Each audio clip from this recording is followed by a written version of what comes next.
সপ্তাহে একদিন বুধবার দুপুর ১টার পর থেকে একে একে দল বেঁধে রেস্টুরেন্টে আসতে শুরু করে সমাজের হতদরিদ্র, নিম্ন আয়ের ক্ষুধার্ত, ভিক্ষুক ও পথচারী মানুষ।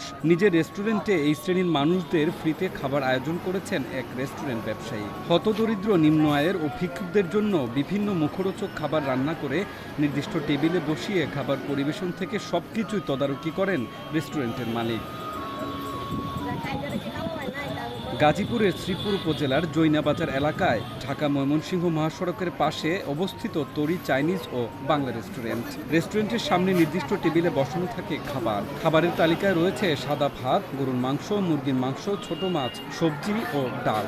দুপুর হওয়ার সঙ্গে সঙ্গে সমাজের হতদরিদ্র, নিম্ন আয়ের মানুষের পাশাপাশি ভিক্ষুকরাও আসেন এই রেস্টুরেন্টে। নির্দিষ্ট সময়ে হোটেল কর্মচারীরা খাবার পরিবেশন শুরু করেন। বিনা পয়সায় মুখরোচক খাবার খেয়ে তৃপ্তির ঠেকুর তুলে হাসি মুখে বেরিয়ে যান এসব মানুষেরা।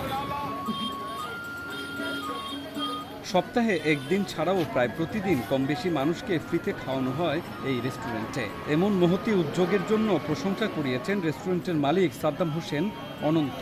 আমার ছাত্র জীবন শেষ করার পর থেকেই, যখন থেকে কর্মজীবনে পা রাখার পর থেকেই আমার ওই ব্যবসায়িকের একটা অংশ থেকে, আমার যখন যে ব্যবসা হয় এই ব্যবসা লাভের একটা অংশ থেকে আমি সবসময় আমার সমর্থ থেকে আমি এই অসহায় গরিব মানুষের পাশে সবসময় আমার সমর্থ থেকে আমি দাঁড়াই।